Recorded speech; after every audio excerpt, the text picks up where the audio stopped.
அருளுடையே சிவனே போற்றி, என் நாட்டவர்க்கும் இறைவா போற்றி போற்றி.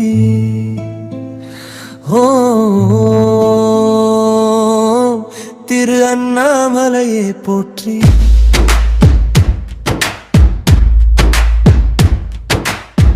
இருளை போக்க ஒளியாய் வந்தாய், மண்ணை காக்க மலையாய் நின்றாய், கார்த்திகை நாளில் அருளும் தந்தாய், உள்ளம் முழுதும் நீயே நிறைந்தாய்.